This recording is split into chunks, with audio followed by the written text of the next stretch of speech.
افسوس کے ساتھ یہ کہ میں نے پہلے بھی بولا تھا کہ داغی پھلوں سے کوئی فروٹ چاٹ نہیں بناتا. ان داغی لوگوں سے یہ حکومت بنا کے اگر ہم یہ سوچ رہے ہیں کہ اس ملک کو کسی پٹڑی پہ چلا لیں گے تو پتہ نہیں, مجھے تو نہیں لگتا. جو ان 75 سالوں میں ملک کا حال ہوا ہے اور جو باریاں لگا کے انہوں نے کیا ہے, اور ابھی جو یہ قانون اور اس کی بات ہو رہی ہے, عوام کو بھی نظر آنا چاہیے کہ اگر ایک بندہ 50 روپے کے اسٹامپ پیپر پہ باہر جاتا ہے تو پھر اس کو واپس کیسے لایا جاتا ہے. گارنٹر کو وزیر اعظم نہیں بنایا جاتا. یا وہ کلفی والا بیچارہ نہیں ہوتا کہ کلفی اس نے وہاں پر لگا لی تو اس کو 5 لاکھ روپے جرمانہ اور اس کو سزا دے کے بڑا فخر سے سر بلند ہو گیا کہ ہم نے جسٹس اور یہ انصاف کا بول بالا کر دیا. چک شہزاد میں جو فارم ہاؤسز بنے ہوئے غیر قانونی اور غیر قانونی مالز بنے ہوئے ان کو گرا کر دکھائیں تو تب ہم مانیں. باقی انہوں نے عزم کا اظہار کیا تو اس عزم کے اظہار میں ہم ساتھ ہیں, لیکن میری ان سے استدعا ہے کہ ان داغی لوگوں کے ساتھ یہ عزم تو مجھے متزلزل نظر آتا ہے. میں ابھی بارہا کہہ چکی ہوں کہ لگتا ہے سمدھیوں کی لاٹری نکلی ہوئی ہے, بھلے وہ کے پی کے گورنر صاحب ہوں یا اسحاق ڈار صاحب.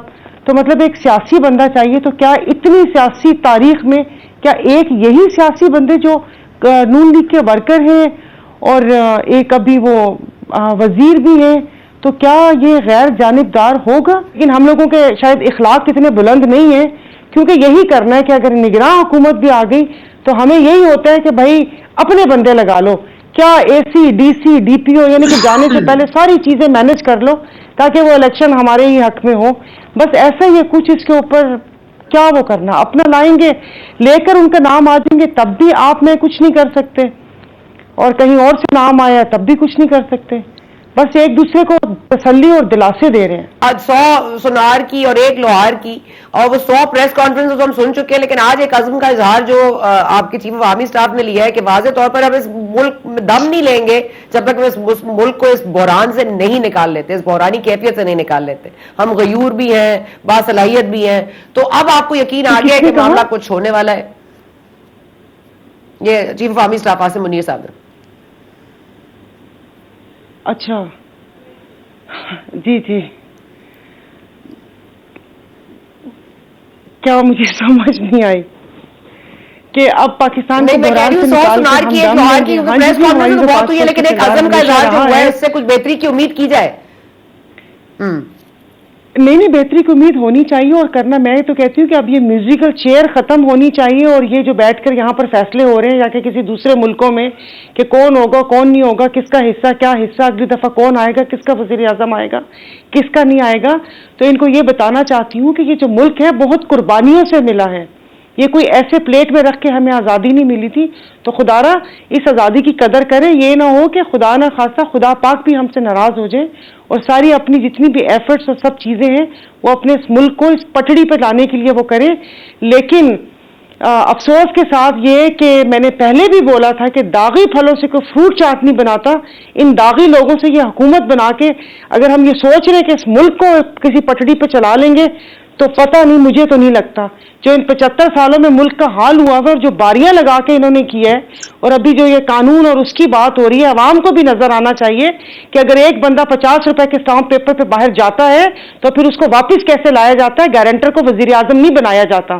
یا وہ کلفی والا بیچارہ نہیں ہوتا کہ کلفی اس نے وہاں پر لگا لی تو اس کو 5 لاکھ روپے جرمانہ اور اس کو سزا دے کے بڑا فخر سے سر بلند ہو گیا کہ ہم نے جسٹس اور یہ انصاف کا بول بالا کر دیا. چک شہزاد میں جو فارم ہاؤسز بنے ہوئے غیر قانونی اور غیر قانونی مالز بنے ہوئے ان کو گرا کر دکھائیں تو تب ہم مانیں. باقی انہوں نے عزم کا اظہار کیا تو اس عزم کے اظہار میں ہم ساتھ ہیں, لیکن میری ان سے استدعا ہے کہ ان داغی لوگوں کے ساتھ یہ عزم تو مجھے متزلزل نظر آتا ہے. جی, الیکشن ایکٹ میں ترمیم کے حوالے سے کہ با اختیار کرنا ہے انٹرم سیٹ اپ کو, کیونکہ ہمیں فائنینشیل چیلنجز کا سامنا ہے اور کیونکہ وقتی ڈیسیشنز ہونی ہے, ٹائملی ڈیسیشنز ہونے کے لیے امپاور کرنا پڑے گا نگراں سیٹ اپ کو. تو آپ اس حوالے سے کیا رائے رکھتی ہیں؟ کیونکہ طوفانی میں اگر پیالی میں طوفان ہم مچا رہے ہیں, میڈیا اسپیکولیٹ کر رہی ہے, تو ہمیں اسپیکولیشن کا کوئی ریزن مل رہا ہے یا ہم ایسے ہی مس انفارمیشن میں لانے کا ہمیں شوق ہو رہا ہے؟ نہیں, ایسا تو نہیں ہے. ظاہر ہے کہ کوئی بات ہوتی ہے, دھواں وہیں سے اٹھتا ہے جہاں پر آگ لگی ہوئی ہوتی ہے. اور ابھی ایک پروگرام میں زبیر صاحب نے کہا کہ کچھ لوگوں کو نام اڑانے کا شوق بھی ہوتا ہے, لیکن ساتھ ہی کہا کہ اسحاق ڈار صاحب ایسے نہیں ہیں, لیکن کچھ لوگوں کو نام اڑانے کا شوق ہوتا ہے.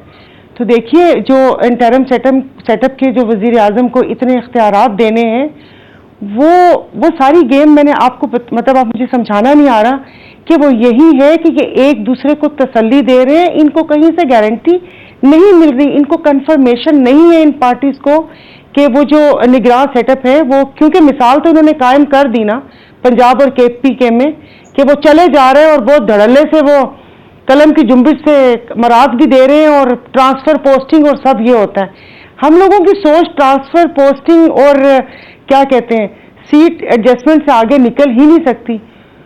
تو اب اپنا مہرہ بھی اسی لیے لے کر آ رہے ہیں کہ اگر آگے تک چل گیا تو کوئی ایسا بندہ ہو جو کہیں اور سے ڈکٹیشن نہ لے. اور بھائی آپ نے الیکشن کروانے ہیں تو اس میں کون سے اختیارات دینے کی ضرورت ہے؟ آپ 3 مہینے کے اندر کروائیں, کہیں لکھا تو نہیں ہوا. دنیا کے کتنے سارے ممالک ہیں کہ جو سٹنگ گورنمنٹ بیٹھ کے وہ الیکشن کرواتی ہے, لیکن ہم لوگوں کے شاید اخلاق اتنے بلند نہیں ہیں, کیونکہ یہی کرنا ہے کہ اگر نگراں حکومت بھی آ گئی تو ہمیں یہی ہوتا ہے کہ بھائی اپنے بندے لگا لو, کیا AC DC DPO یعنی کہ جانے سے پہلے ساری چیزیں مینج کر لو تاکہ وہ الیکشن ہمارے ہی حق میں ہو.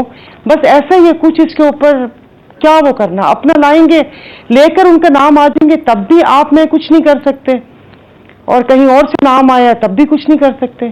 بس ایک دوسرے کو تسلی اور دلاسے دے رہے ہیں. یہ تسلی اور دلاسے جو دے رہے ہیں ایک دوسرے کو, تو آپ یہ سمجھتی ہیں کہ میں بھی یہ سمجھتی ہوں کہ میری تو خبر یہی ہے کہ فیصلہ تو ہو چکا ہے اور فیصلہ ڈار صاحب کے اوپر نہیں ہوا, فیصلہ تو کسی اور نام پر ہوا ہے. تو یہ ڈار صاحب کو پوزیشن کرنا اس وقت ایک اسموک اسکرین بنانا یا ایک دوسرے کو تسلی دینا, یہ کس نے فیصلہ کر لیا؟ اور یہ فیصلہ دبئی میں تو نہیں ہوا سائرہ. تو آپ کو لگتا ہے کہ یہ معاملہ کہیں اور ہی طے ہوگا اور ان کو جو نام ملنے ہیں وہاں سے اب تک نہیں مل رہے؟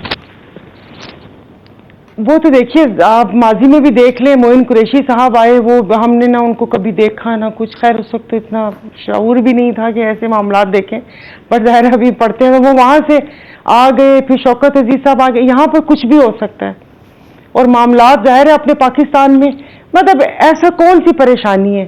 کیا ان کو آڈیو لیکس کا ڈر ہے؟ مطلب بھروسہ ہی نہیں ہے اپنے یہاں پر بیٹھ کے بات کرنے کا, جو اتنی دور سمندر پار بیٹھ کے اس ملک کے فیصلے ہوں گے اور حصہ بقدر جسہ ان لوگوں کو ملے گا کہ آپس میں کس کا حصہ کتنا, کس کا حصہ کتنا. تو یہ وہ کہتے ہیں نا کہ یہ اپنا بھی کام مطلب پورا وہ کر رہے ہیں کہ اگر وہ سیٹ اپ لمبا چل گیا تو حصہ بقدر جسہ ہم کس چیز کے اوپر ہم لوگ ہاتھ رکھ سکتے ہیں. لیکن اور یہ تاریخ کا انتظار بھی کر رہے ہیں ان کے ممبر کے ساتھ بھی بیٹھ جائے پروگرام میں. مجھے نہیں پتا کہ یہ جسٹس فائز عیسیٰ کو اتنا متنازع کیوں بنا رہے ہیں, کیوں نون اور پیپلز پارٹی والے اتنا خوش ہو کے اس تاریخ کا انتظار کرتے ہیں کہ جسٹس فائز عیسیٰ صاحب وہ آئیں گے.